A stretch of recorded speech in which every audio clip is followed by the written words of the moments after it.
Bismillahirrahmanirrahim. Assalamualaikum warahmatullahi wabarakatuh. Alhamdulillahirabbil alamin. Alladzi arsala rasulahu bil huda wa dinil haqq liyudhhirahu 'alad dini kullih walau karihal musyrikun. Ashhadu an la ilaha illallah wahdahu la syarika lah wa ashhadu anna Muhammadan abduhu wa rasuluh. Ya ayyuhalladzina amanu taqullaha haqqa tuqatih wa la tamutunna illa wa antum muslimun. Ya ayyuhalladzina amanu taqullaha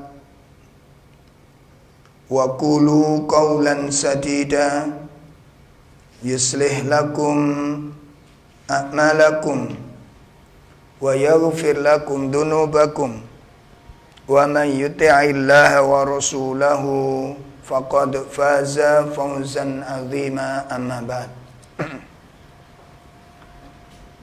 Fa inna asdaqal hadits kitabullah wa khairal hadyi hadyu Muhammadin sallallahu alaihi wasallam wa syarrul umur muhdatsatuha wa kullu muhdatsatin bid'ah wa kullu bid'atin dhalalah wa kullu dhalalatin finnar. Ikhwatul iman rahimani wa rahimakumullah. Bapak-bapak, ibu-ibu majelis taklim yang semoga dimuliakan Allah Subhanahu wa taala. Alhamdulillah pagi ini kita bisa berjumpa kembali dalam kajian rutin kita bersama dengan majelis taklim Komering Surabaya. Kita berharap mudah-mudahan Allah senantiasa menambahkan kepada kita ilmu yang bermanfaat. Kita berharap semoga Allah menambahkan kepada kita keimanan, keyakinan yang kuat. Dan semoga Allah menambahkan pemahaman kepada kita terhadap agama ini. Inilah tiga perkara yang selalu diminta oleh sahabat Abdullah ibnu Mas'ud radhiyallahu an di dalam doa beliau, di mana beliau selalu berdoa, Allahumma zidna ilman nafi'a, Allahumma zidna ilman wa yaqinan wa fiqhan. Ini tiga perkara yang selalu diminta oleh beliau sahabat Abdullah ibnu Mas'ud radhiyallahu an. Mudah-mudahan Allah tabaraka wa taala memberikan pertolongan kepada kita semuanya, dan semoga Allah taala menjadikan hati kita ikhlas karenanya di dalam menjalani dan di dalam memikul amanah yang diberikan Allah Subhanahu wa taala kepada kita semuanya. Ikhwas sekalian rahimani wa rahimakumullah. Materi kajian kita pagi ini menindaklanjuti kajian kita pembahasan secara bertahap, pembahasan khusus bab kesabaran. Setelah kita membahas berbagai macam bentuk perkara-perkara yang berkaitan dengan kesabaran, jalan mendaki kesabaran, ya, ketika kesabaran hilang, piagam penghargaan kepada orang-orang yang sabar, mengapa kita harus bersabar, ini semuanya sudah kita bahas. Dan pagi ini kita akan membahas, mempelajari tentang bagaimana kita bisa meraih kesabaran itu. Ya. bagaimana cara kita menjadi orang yang sabar. Tentu perkara-perkara yang sudah kita bahas, mengapa harus bersabar, jalan mendaki kesabaran, ya piagam penghargaan bagi orang-orang yang sabar, dan bermacam-macam perkara yang berkaitan dengan kesabaran. Itu nanti hampir menjadi materi-materi ulasan-ulasan, pembahasan-pembahasan biasa saja. Apabila kita tidak memahami, tidak mengerti tentang kaifiyah,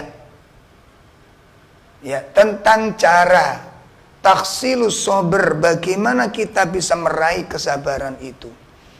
Kita sudah tahu sabar itu wajib dalam perkara-perkara yang memang Allah wajibkan di sana. Kita tahu sabar ini penting, kita tahu sabar ini mulia. Tetapi kemuliaan kesabaran, ketinggian derajat dari kesabaran itu tidak mungkin bisa kita raih manakala kita tidak mempelajari kaifiyah, bagaimana cara meraih kesabaran itu. Oleh karena itu pagi ini kita akan belajar bersama-sama, ya, untuk menapaki tangga-tangga kesabaran itu satu demi satu, inci demi inci, yang kita harapkan mudah-mudahan, ya, yang tentunya dengan keseriusan kesungguhan kita, mudah-mudahan Allah anugerahkan kesabaran kepada kita semuanya. Pemirsa sekalian yang dimuliakan Allah Subhanahu wa taala, di antara langkah yang harus kita raih, langkah yang harus kita lakukan untuk bisa meraih kesabaran ini adalah yang pertama, an yas'alal abd, hendaknya seorang hamba berdoa, ya, kepada Allah Subhanahu wa taala agar Allah menganugerahkan kesabaran kepadanya. Ini yang pertama. Ya, jadi langkah pertama seorang muslim harus melibatkan Allah ini karena urusan hati. Ini urusan kolbu. Sehingga banyak di dalam Al-Quran itu doa-doa yang selalu melibatkan Allah Subhanahu wa ta'ala. Ya, sebagaimana di dalam surat Al-Baqarah pada ayat 250. Ya, surah Al-Baqarah ayat 250. Di situ disebutkan doa Rabbana afrigh alaina sabran wasabbit aqdamana wansurna alal qaumil kafirin. Ya, itu ada sebuah doa di sana. Ya, bisa kita simak sejenak dalam surat Al-Baqarah pada ayat 250. Allah Tabaraka Ta'ala menceritakan tentang tentara Jalut dengan tentara Tolut. Sebagaimana Allah firmankan, a'udzubillahi minasyaitonir rajim. Walamma barazu li Jalut wa junudihi qalu rabbana afrigh alaina sabra wa thabbit aqdamana wansurna 'alal qaumil kafirin. Dan ketika mereka maju melawan Jalut, ya, jadi tentara-tentara pasukan Raja Tolut, ya, mereka berdoa, Rabbana afrigh alaina sabran wa thabbit aqdamana wansurna 'alal qaumil kafirin. Wahai Rabb kami, anugerahkan kepada kami, limpahkanlah kepada kami kesabaran. Ya, ini minta secara kontekstual. Sabar itu diminta. Kemudian yang kedua, wasabit aqdamana, dan berikan ketekuan hati kami, kekuatan jiwa supaya tidak goncang, kekuatan batin kita supaya kita tidak futur di dalam menghadapi persoalan-persoalan dan ujian-ujian di dalam jihad ini. Ini yang pertama yang harus kita jalankan. Kuatkan doa dan selalu minta kekuatan, kesabaran kepada Allah Subhanahu wa Ta'ala. Oleh karena itu, pelajaran yang bisa kita petik dari ayat ini, ya, atau dalam bab ini, dalam poin ini, yang pertama adalah pada saat kita mendapatkan ujian, perhatikan, pada saat kita mendapat ujian, baik itu ujian berupa nikmat atau ujian berupa musibah. Ya. Jadi pada saat kita mendapat ujian, baik itu berupa nikmat atau berupa musibah, maka segera kita libatkan Allah Subhanahu wa Ta'ala. Libatkan Allah, ingat Allah, panggil namanya, seru asma'nya. Untuk apa? Supaya Allah menolong kita. Sebab yang kemarin sudah kita jelaskan bahwa sabar itu dalam segala keadaan. Orang butuh nikmat, ketika mendapat nikmat dia butuh kesabaran. Supaya apa? Tidak lalai. Karena banyak sekali kenikmatan-kenikmatan yang menjerumuskan manusia, yang menjadikan manusia sibuk dengan kenikmatannya, lalai dengan kenikmatannya, sehingga dia banyak kehilangan hal-hal yang bermanfaat bagi dirinya, baik dalam urusan dunia maupun akhirat, karena terjebak dengan kenikmatan dan kesuksesan ini. Makanya kesabaran itu sabar di dalam mendapatkan nikmat. Ya, keberhasilan sebuah cita-cita, tercapainya sebuah harapan, segera libatkan Allah, dan agar kita tidak menjadi orang-orang yang melampaui batas. Ya, bukankah faktor kesombongan, faktor kelalaian itu diantara yang paling banyak adalah ketika orang-orang diuji dengan kesuksesan.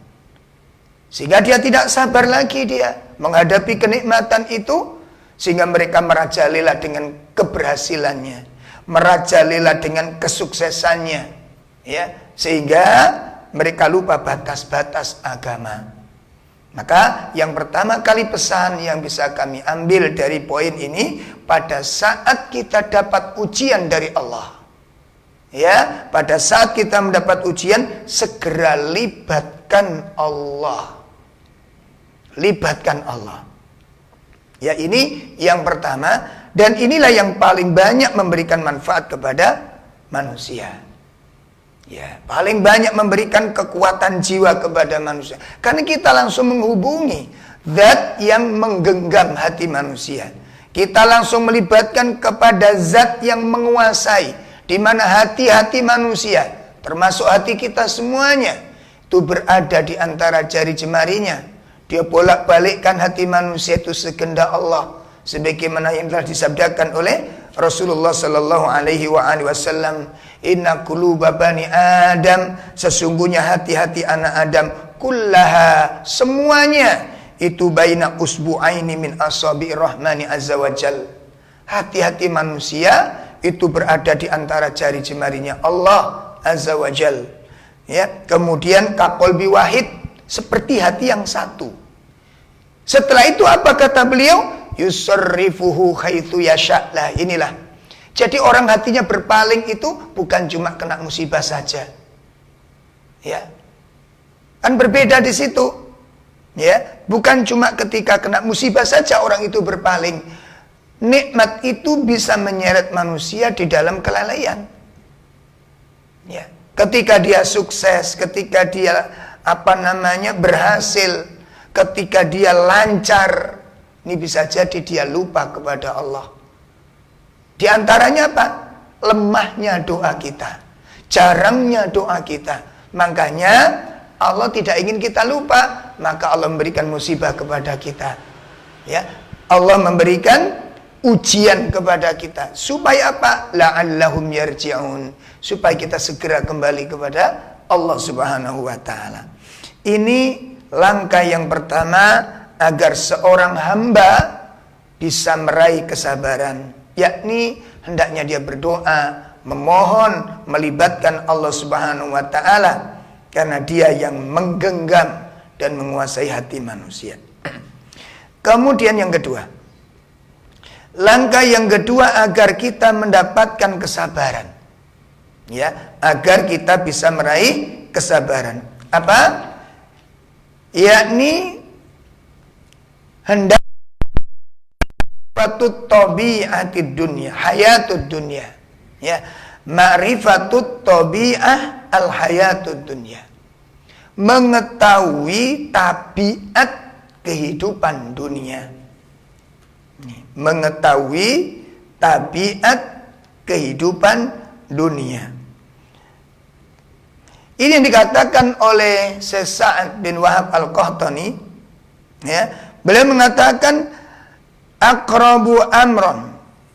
Ya, perkara yang paling banyak mendekatkan seseorang yang nanti membantu manusia ala sabri untuk bisa mencapai kesabaran, wa yafilun nafs alaihi, dan mampu membawa beban-beban jiwanya ini. Masya Allah. Ya, yakni ketika seseorang sudah memahami tentang gambaran, karakter, tasawwur al-hayatul lati ya'ishu fiha. Seseorang yang memahami hakikat kehidupan dunia di mana dia hidup di dalamnya. Masya Allah. Bagaimana hakikat kehidupan dunia ini? Allah Subhanahu wa ta'ala menjelaskan di beberapa ayat. Dalam kesempatan ini saya tampilkan dua hal. Ya, dalam hal ini saya tampilkan dua hal. Apa dua hal tersebut? Yang pertama, ini yang perlu kita ingat-ingat benar. Ya, jadi siapapun di antara kita yang betul-betul memahami masalah ini, dua kaidah ini, dua perkara ini, maka kita akan mengetahui hakikat dunia, sehingga nantinya kalau kita sudah mengetahui dua perkara ini, memahaminya, mengenalinya, dan meyakininya, kita tidak akan bingung, kita tidak akan pusing, kita tidak akan kaget, tidak akan terkejut dengan problematika dunia, apapun itu bentuknya dan apapun peristiwanya. Ngapunten sebelumnya, kita akan sering dikejutkan oleh satu peristiwa yang tidak kita sangka-sangka. Kok bisa terjadi begini? Kok bisa terjadi begitu? Di luar nalar, di luar dugaan. Saya nggak menduga-duga. Kalimat ini semuanya menunjukkan kepanikan kita terhadap masalah yang kita hadapi. Kalimat-kalimat ini menunjukkan ketidaksiapan kita menghadapi cobaan-cobaan yang sewaktu-waktu bisa datang dalam bentuk yang tidak pernah kita perkirakan. Sementara peristiwa-peristiwa yang terjadi menggelinding begitu saja di sekitar kita. Masalah-masalah itu cuek dengan kita. Artinya apa? Yang terjadi ya terjadi. Kita sedih, kita bingung, ya, kita panik, kita stres, peristiwa itu terus terjadi. Nah, ini yang perlu sekali kita pahami. Nanti kalau kita sudah mengetahui kaidah tersebut, dua perkara tersebut, insya Allah, segala persoalan yang kita hadapi, problematikanya, pernik-perniknya, sebagaimana kita ketahui, ya, pernik-pernik kehidupan itu, masya Allah, ya, muncul itu begitu saja dari arah yang tidak kita sangka-sangka. Ya, makanya seperti kalau kita naik kendaraan, ya, naik kendaraan sepeda pancal atau sepeda motor di jalan raya. Ya. Kita itu begitu terkejut kalau ada tiba-tiba klakson kendaraan besar itu dinyalakan di belakang kita ini. Kenapa kita terkejut? Karena kita tidak tahu. Kenapa kita kaget? Karena kita nggak ada persiapan. Tapi kalau sebelumnya nanti sudah kita siapkan, bahwa nanti di dalam nanti pasti ada sesuatu yang mengejutkan. Mungkin klakson, mungkin orang memotong di depan kendaraan kita, atau orang berteriak di samping kita. Kalau kita sudah bisa menggambarkan hal-hal seperti ini nanti bisa terjadi dalam kehidupan, dalam perjalanan kita tidak kaget. Kita tidak akan terkejut. Kita tidak akan panik. Kenapa? Karena kita sudah punya persiapan berupa pemahaman terhadap hakikat masalah itu. Maka demikian pula dalam kehidupan ini, ayyuhal ikhwah, bapak dan ibu kita sekalian, ya, kita akan dihadapkan oleh persoalan-persoalan dan itu tidak akan pernah berhenti. Terus, nah kalau kita ada masalah sedih, ada masalah panik, ada masalah stres, ini berarti sepanjang hidup kita nanti kita jadi stres ini. Kenapa? Karena masalah itu akan datang terus-menerus kepada kita. Oleh karena itu siapkan dengan ilmu yang bermanfaat ini. Kata beliau apa? Mengetahui tabiat kehidupan dunia. Bagaimana tabiatnya ini? Di sini saya hadirkan Anda dua perkara. Yang pertama, bahwa inna dunya darul ibtila. Ya. Sesungguhnya dunia itu merupakan kampung ujian. Ini pertama. Ya, sesungguhnya dunia itu adalah kampung ujian. Semua perkara yang ada di muka bumi ini adalah bentuk ujian. Baiknya itu ujian, ya baiknya itu ujian, buruknya itu juga ujian. Allah Subhanahu wa taala jelaskan hal itu di dalam firman-Nya surat 21 ayat 35, "Wa nabluukum bisyarri wal khairi fitnatan." Kami akan uji kalian dengan keburukan-keburukan dan dengan kebaikan-kebaikan, fitnatan, sebagai cobaan yang sebenar-benarnya. Ini nas dari Allah Ta'ala. Ini ketetapan dari Allah Subhanahu wa taala sebagaimana dijelaskan pula di dalam surat 90 ayat yang keempat. Allah tabaraka wa taala menyatakan, laqad khalaqnal insana fi kabad. Ya, fi kabad. Allah Subhanahu wa taala mengatakan, sungguh kami menciptakan manusia itu dalam keadaan susah payah. Artinya apa? Tabiat kehidupan manusia itu dipenuhi dengan kepayahan-kepayahan. Dihiasi dengan kesusahan-kesusahan di setiap lini dan aspeknya. Coba kita lihat dari masa kecil. Dari masa kecil itu sudah menimbulkan fitnah bagi kita ini. Fitnah bagi lingkungan, fitnah bagi orang di sekitar kita. Ya, kemudian nanti sudah beranjak mulai besar, nimbul fitnah yang baru, fitnah yang masih kecil hilang. Ya, seperti kalau orang tua itu, masya Allah, ketika punya anak kecil, ujiannya gendong, ujiannya menyusui, karena dia belum bisa makan yang lain kecuali air susu. Setelah itu selesai, air susu sudah dilepaskan, dia sape, lalu dia sudah mulai turun, sudah nggak gendong, berkurang gendongannya, ngeletesnya berganti. Ya, sampai kemudian selesai di situ tidak. Dan itu masa-masa yang cukup capek bagi orang tua. Ujian bagi dia dan terus. Laqad khalaqnal insana fi kabad. Nas dari Allah bahwa kehidupan manusia tidak akan terlepas dari hal-hal yang membuat susah dan payah.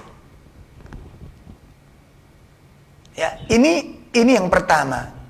Ini yang pertama. Sehingga inilah hakikat tabiat kehidupan dunia. Kalau tabiatnya demikian, kita nggak kaget, sudah ngerti. Oh, memang dunia hidup itu begini, ini sudah. Hidup itu nggak lepas dari susah.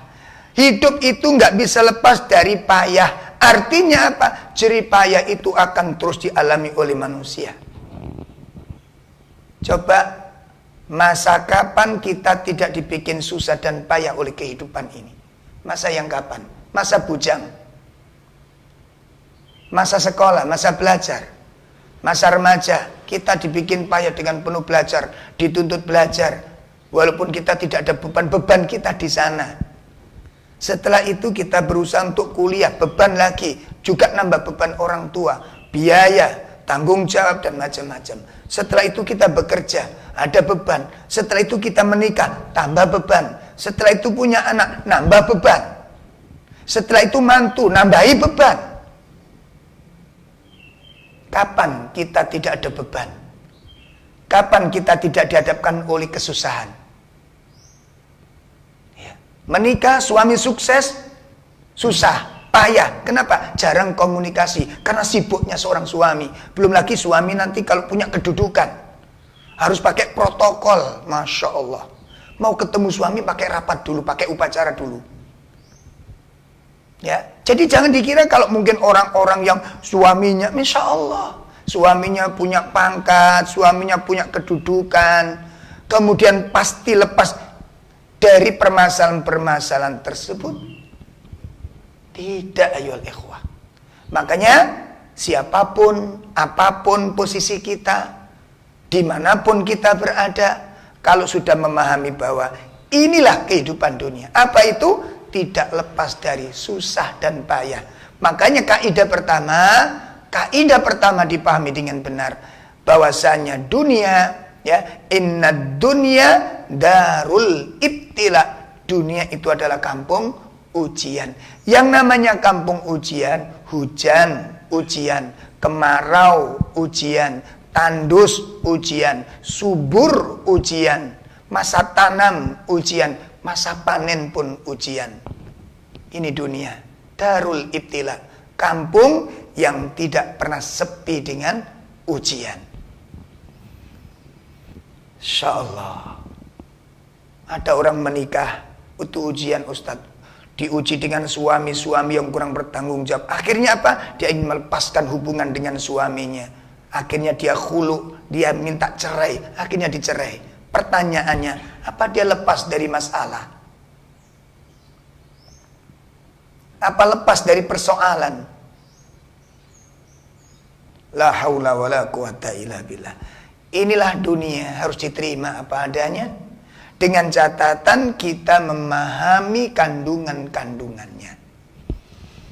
Seperti kalau nanti, makanya para ulama, Masya Allah, ini saya pernah baca di kalangan para tabi'in, ya, ada seorang ulama itu, dan ini bahkan jumhur, ulama-ulama yang alim, ulama yang solih, ulama yang lurus, itu apabila dalam masa mungkin 1 minggu, 2 minggu, 1 bulan, 2 bulan, kok dia tidak mendapatkan ujian, itu menangis kepada Allah.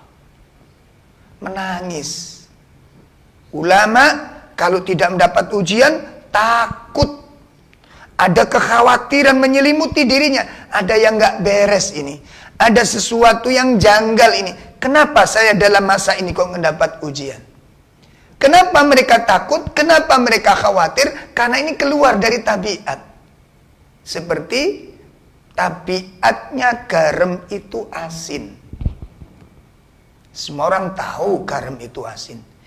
Begitu kita makan terus minta garam, Pak minta garamnya. Begitu kita kasih kok nggak asin. Orang akan heran, kenapa garam kok nggak asin? Kenapa? Karena tabiatnya garam itu asin.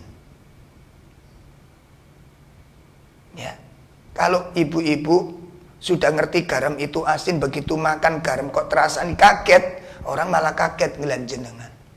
Bu, kok garamnya asin gitu. Ini orang nanya, sampean ini dari dunia mana, Bu? Yang namanya garam itu asin. Api itu panas, makanya kita nggak nyentuh. Kalau kita nekat nyentuh terbakar, itu sudah kita siapkan. Kenapa? Karena sifatnya api itu membakar. Itu tabiatnya api. Sehingga nanti kalau kita sentuh, lalu kita terasa panas, nggak kaget. Kenapa? Karena kita sudah siap tahu itu tabiatnya api. Ya, pernah nggak jenengan punya tamu, begitu minum air es dia terasa dingin? Bu, Masya Allah esnya kok dingin gitu kan, jenengan heran. Sangat, kenapa? Itu tabiat. Nah kalau sesuatu keluar dari tabiat, baru orang akan merasa heran. Makanya para ulama dengan kedalaman ilmunya, dengan ketinggian derajat ketakwaannya, inilah perbedaan kita orang awam dengan orang-orang alim. Inilah perbedaannya. Orang alim kalau sudah beberapa hari nggak mendapat ujian, itu nangis kepada Allah. Takut istidraj. Dilulu oleh Allah. Yang nantinya satu saat kalau udah begitu itu dicabut secara spontan. Yang menjadikan orang putus asa dan kehilangan kendali. Itu yang dikhawatirkan oleh para ulama. Makanya para ulama dalam hidupnya kita bisa gambarkan kalau udah demikian. Ya, sampai nanti ada seorang sahabat mengatakan, ya, di dalam kitab Az-Zuhud itu banyak pernyataan-pernyataan para ulama dari kalangan sahabat, dari kalangan tabi'in, yang merindukan untuk mendapatkan cobaan-cobaan. Masya Allah. Ya, aku mencintai 3 perkara yang dibenci oleh manusia. Ada yang punya statement demikian. Dan dia berani mengucapkan demikian itu karena pahamnya dengan tabiat kehidupan dunia ini. Ngertinya tentang tabiat kehidupan dunia ini. Sampai mereka mengatakan, ujian itu tidak keluar dari 2 perkara. Kalau nggak diuji kaya, orang itu diuji miskin. Masya Allah. Ujian itu tidak lepas dari 2 perkara, 2 keadaan ini. Yang pertama, bisa jadi orang diuji dengan kekayaan. Yang kedua, bisa jadi orang diuji dengan kemiskinan. Apa kata beliau? La ubali, aku tidak peduli. Ya. Aku tidak peduli yang mana akan diujikan oleh Allah kepadaku. Subhanallah. Karena dia paham kenapa? Karena kedua-duanya ujian kaya, ujian miskin, ujian. Sehingga aku nggak peduli. Aku diuji kaya silahkan, diuji miskin silahkan. Coba sekarang, pemirsa sekalian di antara kita, baik yang berbicara maupun yang mendengar ini, atau yang menyimak, ada nggak yang berani mengatakan begitu? Kalau statement pertama kita sepakat. Ya, kaya ujian, miskin ujian. Tapi kalau kemudian aku nggak peduli diuji oleh Allah yang mana, wong podo-podo ujiane, kan gitu. Berani nggak mengucapkan statement yang kedua? Aku nggak peduli diuji oleh Allah yang mana aku. Diuji kaya, silakan. Diuji miskin, silakan. Karena sama-sama ujian bagiku. Masya Allah. Ini luar biasa. Ternyata yang menguatkan beliau itu statement yang ketiga. Apa katanya? Kalau aku diuji dengan kekayaan, aku sudah siapkan paralon-paralon yang aku salurkan menyebar di kalangan manusia supaya mendapatkan maslahat dan manfaat. Menyebarkan maslahat, menyebarkan manfaat, itu cita-citaku dan itu harapanku. Kalau aku diuji dengan kebaikan, maka aku gak peduli diuji dengan kebaikan. Aku sudah siapkan paralon-paralonnya, saluran-salurannya, kabel-kabelnya untuk bisa disalurkan ke banyak maslahat kepada manusia.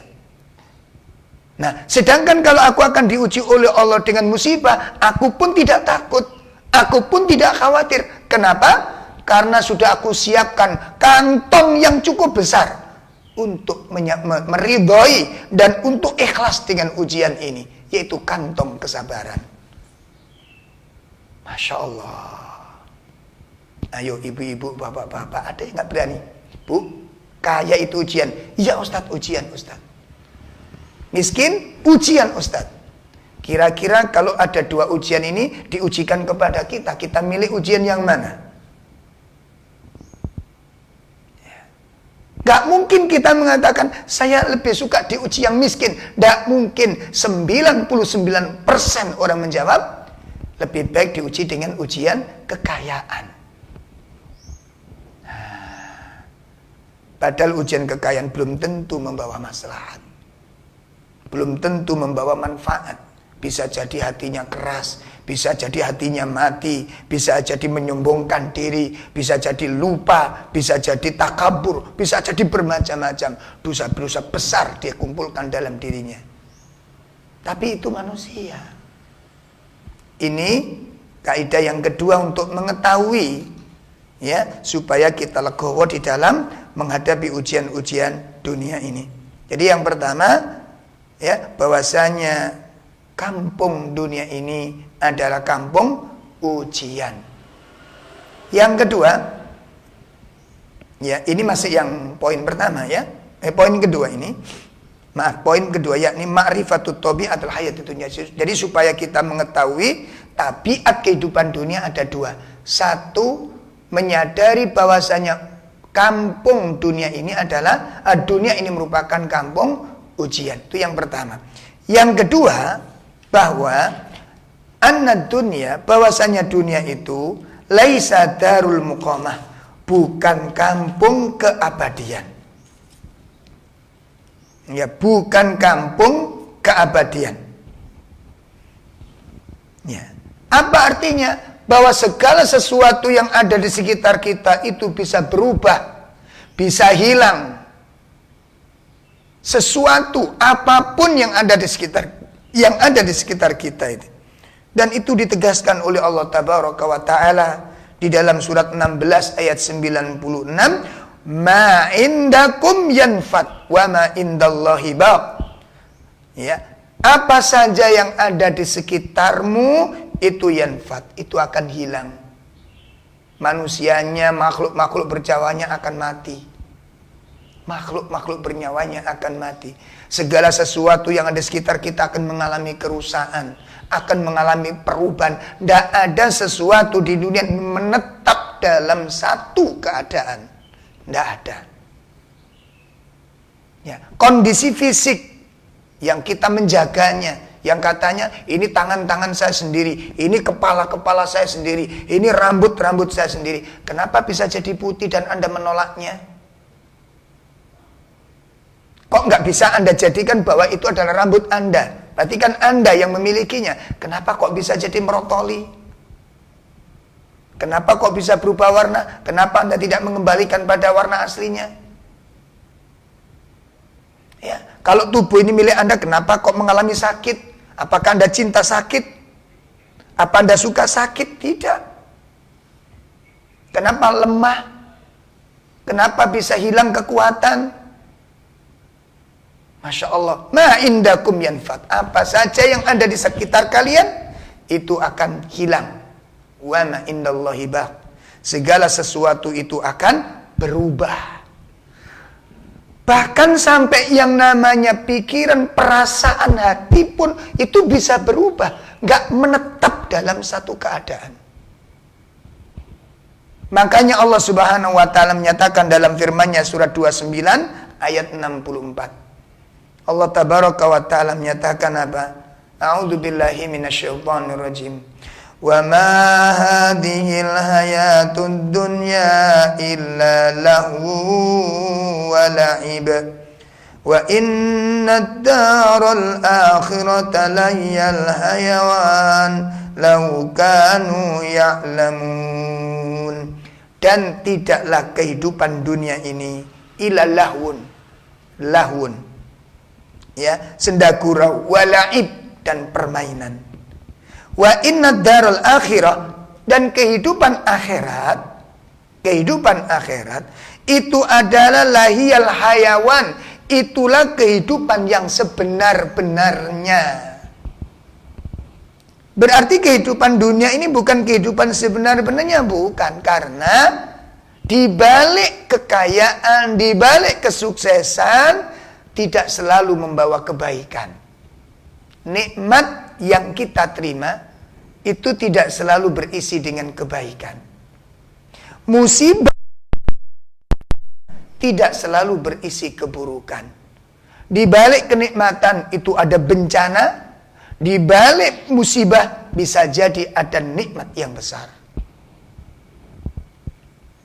Coba diperhatikan. Siapa yang akan mengatakan hidupnya dalam kebaikan kalau mendapatkan hidup seperti yang dialami oleh Nabi Yusuf alaihissalatu wassalam? Ya, coba di antara kita, kalau ditanya punya saudara-saudara yang soleh, saudara-saudara yang bertakwa, ya, daripada saudara-saudara yang durhaka. Saudara-saudara yang memperhatikan kita, yang selalu mencintai kita, yang selalu mencukupi kebutuhan kita, atau punya saudara-saudara yang mendolimi kita, kita suka mana? Ya, kita akan iri kepada saudara teman kita kalau dia menceritakan saudara-saudaraku, kakak-kakakku, adik-adikku, bahkan ipar-iparku itu baik semuanya orangnya kepadaku. ngerti keadaanku, membantu kondisiku, selalu akrab denganku, mencintaiku dan mendampingiku setiap saya punya masalah. Sementara kita memiliki saudara-saudara yang cuek, saudara-saudara yang egois, saudara-saudara yang tamak, saudara-saudara yang rakus. Kita mendengarkan kisah teman kita yang memiliki saudara-saudara itu iri kita. Ya, iri kita. Padahal belum tentu saudara-saudara jelek ini mesti berisi kejelekan dalamnya. Seperti kisahnya Nabi Yusuf. Kalau Nabi Yusuf itu saudara-saudaranya baik, beliau tidak mendapatkan perjalanan hidup yang seperti itu. Dia tidak akan dimasukkan ke dalam sumur. Dia tidak menjadi budak. Jangan bisa bayangkan. Akibat saudaranya yang zalim ini, dia dilemparkan, dia dipisahkan dengan orang tuanya. Sampai orang tuanya mengalami kebutaan karena nangis setiap saat. Kesedihan berpisah dengan Nabi Yusuf. Setelah itu selesai? Tidak. Setelah dia dibuang, dimasukkan ke dalam sumur yang rencananya dibunuh, qadarullah Allah tidak matikan. Qadarullah Allah tidak wafatkan. Ya, makanya kalau ada orang ngancam-ngancam bunuh, nggak usah takut. Karena yang membunuh manusia bukan manusia. Orang merencanakan, udah masukkan sumur, udah selesai. Ternyata nggak mati, ditemukan oleh pedagang. Setelah itu ujian meningkat ujiannya. Apa? Jadi budak. Masya Allah. Diperjualbelikan ayyuhal ikhwah. Seorang Nabi Allah. Hamba Allah yang soleh. Hamba Allah yang terpilih. Nah ini. Harus mengalami perjalanan yang begitu pahit. Setelah diperjualbelikan jadi budak. Sampai masuk kemudian dibeli oleh pejabat Mesir. Pada saat itu, apa selesai ujian? Tidak. Dia mendapatkan ujian yang luar biasa. Mendapatkan ujian yang luar biasa. Di sini puncaknya nanti. Diuji dengan kenikmatan. Apa itu? Kecintaan penguasa Mesir itu kepadanya. Menawarkannya untuk melakukan sesuatu yang luar biasa. Di situ puncak. Tidak pernah berhenti dari kepahitan-kepahitan. Ternyata apa? Allah ingin angkat, Allah ingin tempatkan di tempat yang sangat mulia. Bisa enggak Nabi Yusuf menempati makom yang tinggi tersebut? Mendapatkan kedudukan, mendapatkan kekayaan. Ya, mendapatkan amanah yang luar biasa itu. Kalau kemarin diajak, dilindungi saudaranya. Enggak, ini rahasia Allah Ta'ala. Jadi musibah itu bisa jadi ibarat air yang mengalir, yang membawa musibah ini mengantar kepada muara yang sudah disiapkan oleh Allah. Allah yang membuat skenario demikian ini. Makanya kalau ada musibah jangan panik. Bisa jadi musibah itu ibarat air yang akan membawa kita, mengantarkan perjalanan menuju tempat yang disediakan Allah. Dengan catatan, hadapi masalah itu dengan ilmu dan keyakinan. Ini poin yang kedua untuk bisa meraih kesabaran. Ya, jadi harus disadari bahwa dunia ini adalah sesuatu kenikmatan yang tidak pernah menetap. Kampung yang selalu berubah. Selalu berubah. Sehingga nanti perubahan-perubahan itu nggak usah heran. Adik kita, saudara kita, orang tua kita, bahkan suami kita itu bisa berubah. Ada seorang ibu-ibu itu memiliki satu anak. Perempuan, dijaga, dicintai. Dan anaknya ini luar biasa. Ngerti, berilmu, alim, taat sama orang tuanya. Coba kalau ini sudah remaja, sudah gadis, dewasa, apa yang dicita-citakan orang tuanya? Berharap, ya Allah mudah-mudahan anakku nanti mendapat pasangan yang juga alim, yang juga ngerti. Qadarullah, doanya dikabulkan oleh Allah. Ada seorang meminang dikenalkan, gimana kalau coba dikenalkan si fulan itu punya anak laki-laki. Kalau melihat bapaknya alim, melihat bapaknya tawadhu, melihat bapaknya sholih, pasti anaknya nggak jauh dari itu. Itu gambaran kita. Setelah itu dinikahkanlah dengan seseorang tersebut yang sudah dikenal bapaknya tadi ini, Dan anaknya pun katanya juga termasuk anak-anak yang aktif di dalam kajian. Subhanallah, kebahagiaan. Anaknya taat, perempuannya alim, manut, tawaduk sama orang tua. Luar biasa. Setelah menikah berubah 180 derajat. Menjadi anak yang durhaka sama orang tua. Berubah. Ayo coba apa yang dirasakan? Stres. Tapi kalau kita sudah ngantongi demikian, bahwa dunia ini, kenikmatan dunia ini apa yang kedua? Laisa darul muqamah. Dunia itu bukan kampung keabadian. Sesuatu itu bisa berubah. Apapun itu. Ekonomi yang dulu naik, tiba-tiba ganti. Jadi orang miskin harus siap dengan pergeseran waktu ini. Dengan pergantian keadaan. Kenapa? Laisa darul muqamah. Dunia bukan kampung keabadian. Di situ akan kekuatan jiwa itu akan dipahami. Makanya kita lihat orang alim, para ulama, para sahabat, mereka yang betul-betul paham benar dengan kehidupan ini. Sama sekali tidak tergoyahkan. Kita lihat yang namanya Abdurrahman bin Auf, saudagar yang kaya raya, tidak terlalaikan dengan kekayaannya. Anteng, ibadahnya tumaknina, jiwanya lurus, pikirannya bersih, hidupnya sederhana. Begitu diuji dengan kemiskinan pada pasca beliau baru hijrah, dia miskin. Karena belum meraih sesuatu yang diberikan Allah Ta'ala. Tidak kaget dengan itu semuanya. Dijalani dengan apa adanya. Dia siap, dia ridho dengan apa yang Allah takdirkan kepadanya. Karena apa? Karena dia sudah mengerti ma'rifah tabi'ah. Inilah hakikat daripada kehidupan dunia. Ada dua hal yang tadi saya sampaikan. Yang pertama, apa? Anna dunya darul ibtila. Dunia itu kampung ujian. Ini yang pertama. Sehingga nanti kalau malam tiba-tiba ada ujian, mau tidur ada ujian, bangun tidur ada ujian, begitu perjalanan ada ujian, balik pulang ada ujian, tidak usah kaget. Inilah dunia. Yang kedua, bahwasanya laisa darul muqamah, berubah. Ini bisa hilang, ini bisa pergi, ini berpisah. Itulah kampung dunia. Gak usah heran. Gak usah heran. Nah ini poin kedua, mengetahui tentang tabiat kehidupan dunia itu akan sangat besar membantu seorang hamba untuk bisa meraih kesabaran. Poin yang ketiga, ya, salah satu jalan yang bisa mengantarkan seseorang untuk bisa meraih kesabaran. Yang ketiga apa? Al-yaqinu bihusni jaza indallah. Al-yaqin bihusnil jaza indallah. Apa itu yakin? Yakin. Yang dikatakan yakin itu laisa bisyak. Ya, yunafi lisak.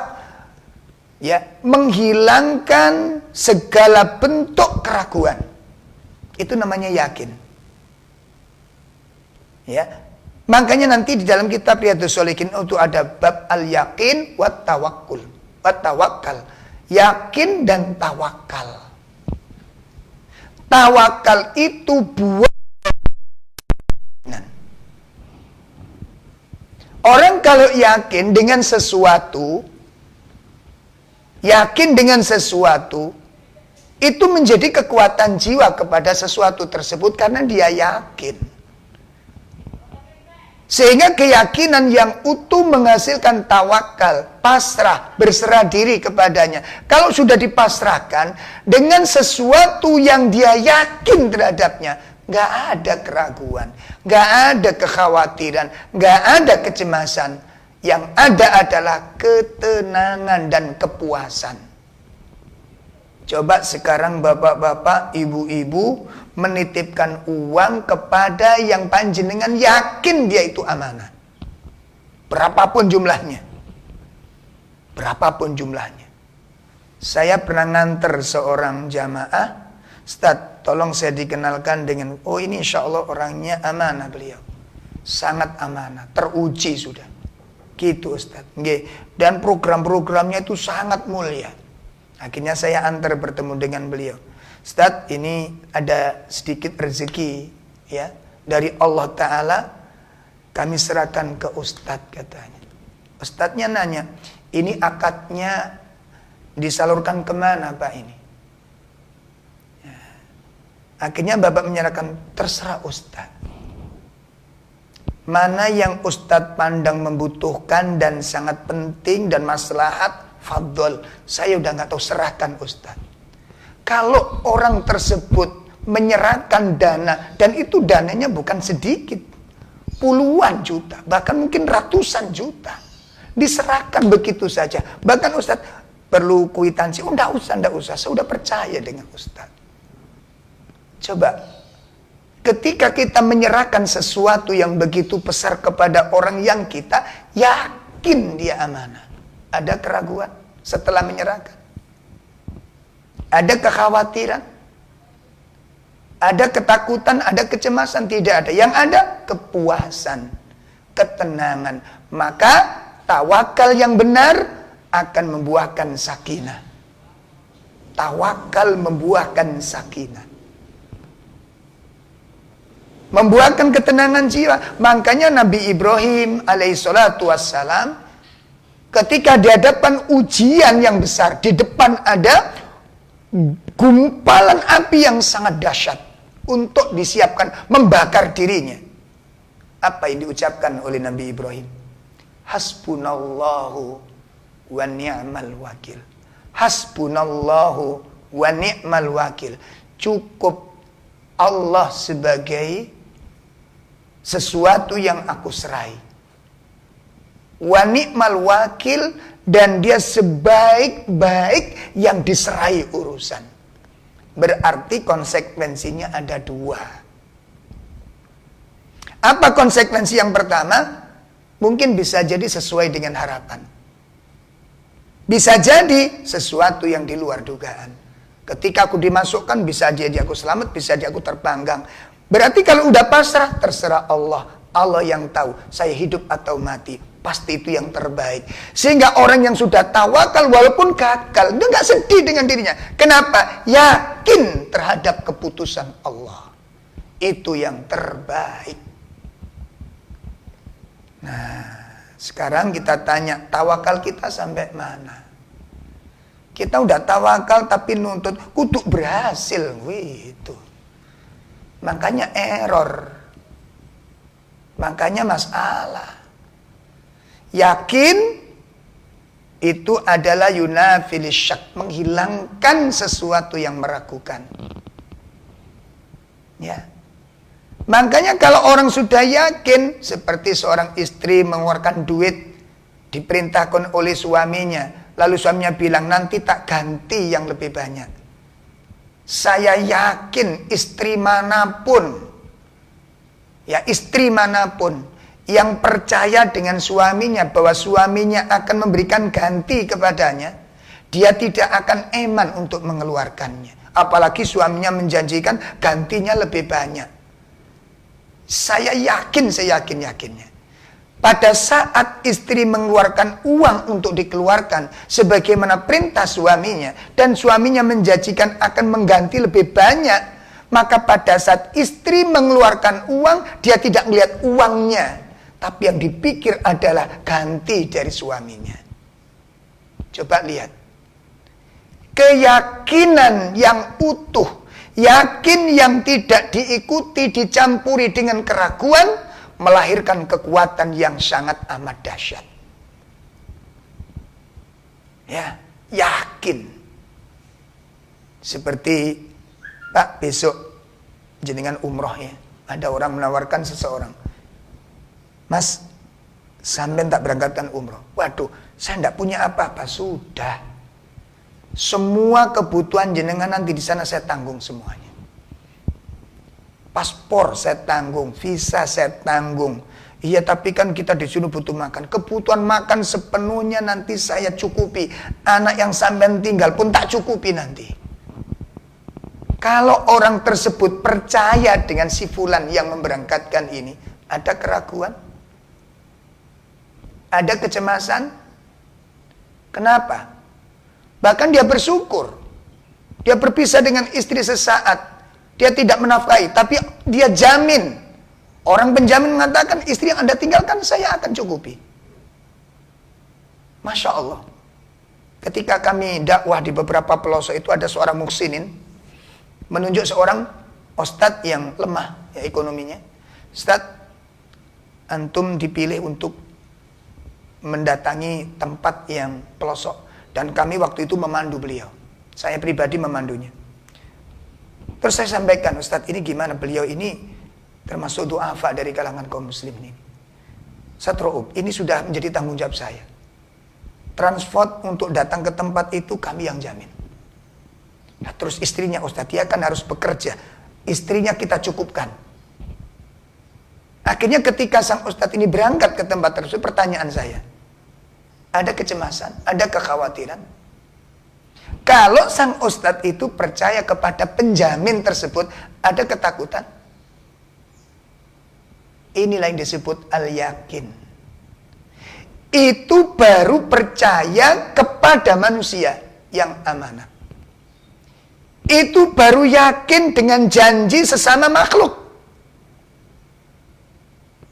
Itu baru yakin kepada makhluk yang memberikan janji. Dan makhluk ini terkenal amanah. Ya, kalau bahasa kita itu bukan tipe-tipe yang gedabrus begitu. Dia jujur, dia betul dia yang dikatakan. Dia jamin betul dia. Ada ketakutan? Tidak ada. Ada kekhawatiran? Tidak ada. Subhanallah. Sama peristiwa Ibunda Hajar yang dipilih oleh Allah untuk mendampingi Nabiullah Ibrahim alaihissalatu wassalam.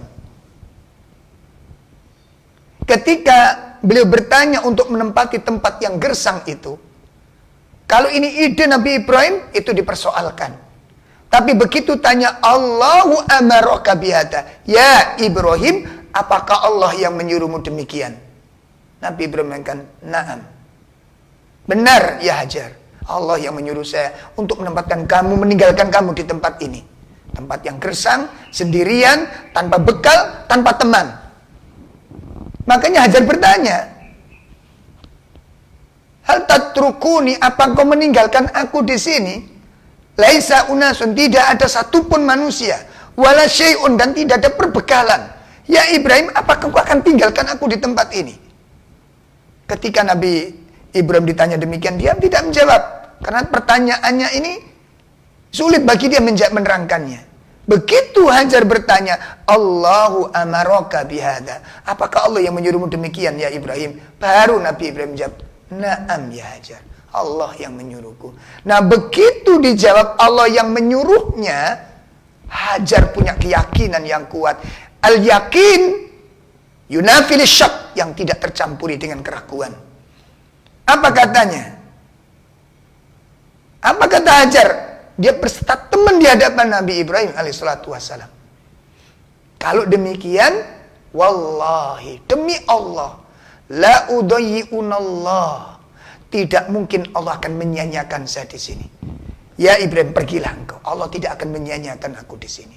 Walaupun setelah itu kita lihat Nabi Hajar mendapatkan kesengsaraan, tapi Hajar yakin ada sesuatu yang dijanjikan di sini oleh Allah Ta'ala.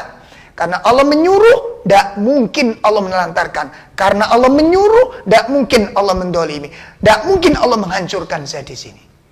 Keyakinan tanpa dicampuri dengan keraguan.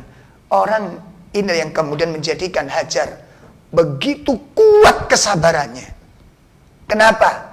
Yakin dengan janji Allah. Nah sekarang kalau Allah memberikan ujian-ujian kepada kita, ya, ujian ini, ujian itu, ujian ini, ujian itu, pertanyaannya tinggal satu saja sekarang. Apa itu? Yakin gak kita dengan janji Allah? Jangan sekali-kali para kaum muslimin mengatakan, yakin Ustadz, tapi Ustadz ini belum yakin namanya. Makanya keyakinan Anda menjadi goncang. Keyakinan Anda, hati jiwa Anda goncang. Jiwa Anda merana, jiwa Anda sakit, jiwa Anda takut, jiwa Anda kacau. Kenapa? Yakin yang tidak bersih dari keraguan. Saya yakin Ustadz, tetapi Ustadz ini kan apa? Yakin itu nggak ada tapi. Sudah selesai. Makanya Hajar mengatakan, aku yakin Ibrahim. Kalau Allah menjanjikan, tapi kalau sendirian begini bagaimana? Nggak ada istilah begitu. Sudah pergi Ibrahim. La udayyi'unallah. Allah nggak akan menyanyiakan saya. Pergi kamu katanya. Subhanallah. Makanya ayol ikhwah, al-yakin bi husni jaza indallah.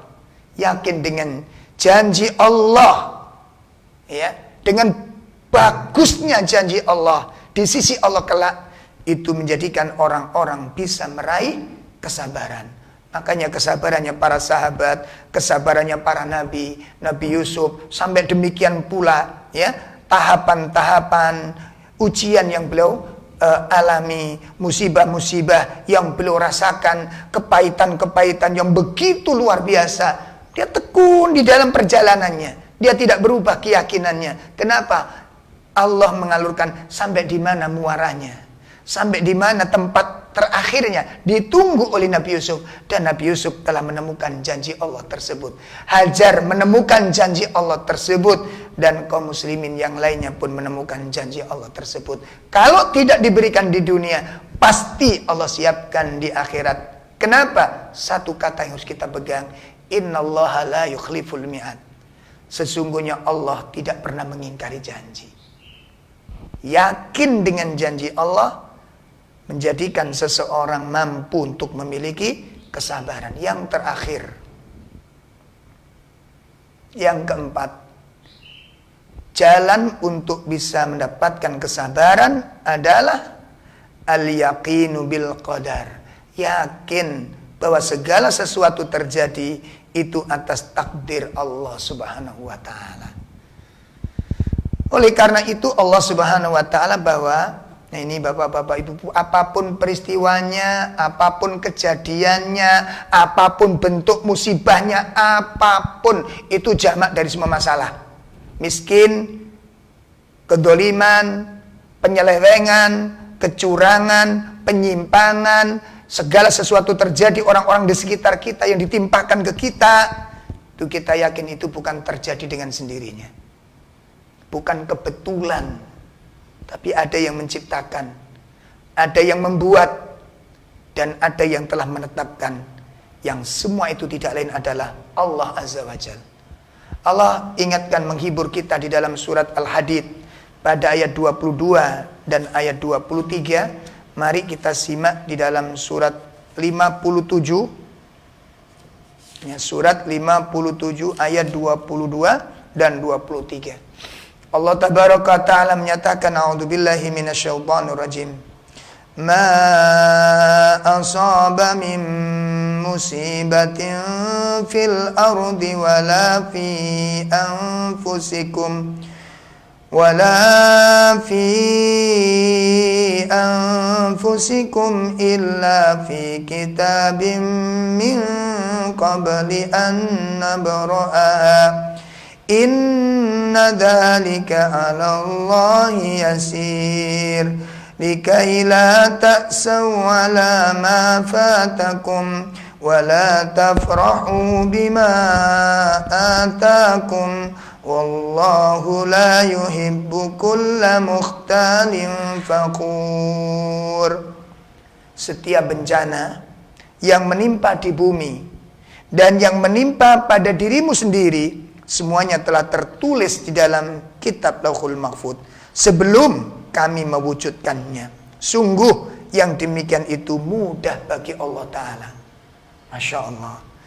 Kemudian ayat 23 Allah jelaskan, agar kamu tidak bersedih hati. Nah, ini dijelaskan oleh Allah, ini diterangkan oleh Allah, agar kamu tidak bersedih hati terhadap apa yang luput darimu, dan bergembira terhadap apa yang Allah berikan kepadamu.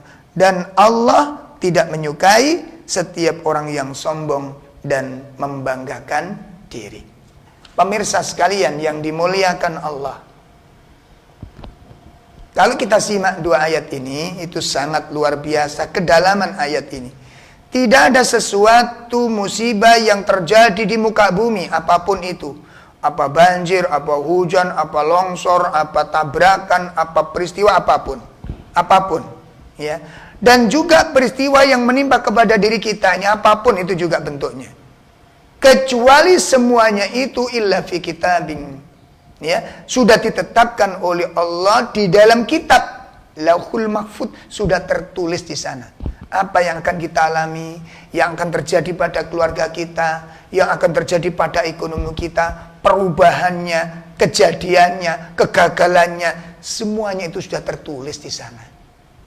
Dipahami ini, bahwa ini tidak terjadi kebetulan. Ada yang membuat dan sudah ada yang menetapkan. Allah jelaskan demikian itu, peristiwa-peristiwa terjadi, apapun itu bentuknya. Allah mengangkat, Allah menambah, Allah menghilangkan, Allah memberi. Itu perkara-perkara yang yasir, kata Allah. Inna dzalika 'ala Allah yasir. Peristiwa itu terjadi sangat mudah bagi Allah. Ya. Nah, kemudian apa? Likai la ta'saw 'ala ma fatakum. Supaya nanti kamu tidak terlalu kecewa, tidak putus asa atas apa yang menimpa kamu, yang luput darimu. Kalau sudah yakin bahwa segala peristiwa sudah ditetapkan sebelum peristiwa itu dijadikan, sebelum makhluk dijadikan oleh Allah, sudah dipahami, ini bagian qadarnya Allah. Sehingga orang-orang yang sudah ilmunya, sudah memahami, keyakinannya sudah mantap, dan sudah lurus keyakinan tentang peristiwa ini, tidak ada sesuatu peristiwa kebetulan, tidak ada satu kejadian kebetulan, semua atas bagian dari mudabbirnya Allah, atas campur tangannya Allah, di mana Allah yang maha mengatur semuanya itu. Kalau ini sudah ada, kalau ini sudah terjadi, dan kita paham dengan masalah itu, itu menjadikan, melahirkan sebuah perkataan sebagaimana disebutkan Allah Ta'ala dalam surat At-Taubah pada ayat 51. Kul, katakanlah Muhammad, la yusibana illa ma kataballahu lana. Tidak ada satupun musibah menimpa kami kecuali itu sudah ditetapkan oleh Allah Subhanahu wa Ta'ala. Kalau sudah ditetapkan, kemanapun kita lari, kemanapun kita pergi, kemanapun kita menghindar, tidak ada satu tempat untuk bersembunyi bisa selamat dari apa yang sudah ditetapkan oleh Allah Subhanahu wa Ta'ala. Lalu Allah Subhanahu wa Ta'ala mengatakan, huwa maulana, dialah pelindung kami, wa 'alallah falyatawakkalil mu'minun. Hendaknya kepada Allah lah orang-orang mukmin itu bertawakal. Maka tawakal korelasinya adalah yakin dan ridho terhadap semua keputusan yang Allah berikan kepada kita. Pemirsa sekalian, 4 poin yang bisa saya hadirkan di dalam kajian pagi ini. Ini kita nukil dari kitab Muqawimat Adaiyah An-Najih yang ditulis oleh Sa'ad bin Ali bin Wahab Al-Qahtani, yang cukup menarik sekali dengan ketajaman, kedalaman tulisan-tulisan beliau yang disertai dengan ilmu, yang syarat dengan keimanan yang luar biasa. Mudah-mudahan materi yang kita bahas pada pagi ini bisa membantu kita untuk memudahkan bagi kita semua para kaum muslimin untuk bisa meraih kesabaran.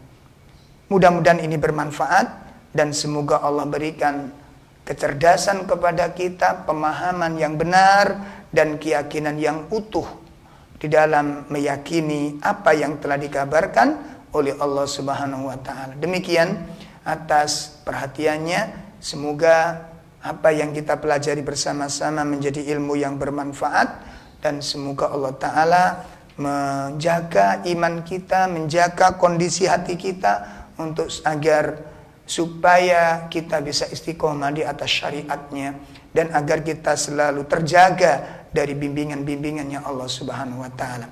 Amin ya rabbal alamin. Kurang lebih mohon maaf yang sebesar-besarnya. Wassallallahu ala nabiyyina Muhammad. Subhanakallahumma wa bihamdika asyhadu an la ilaha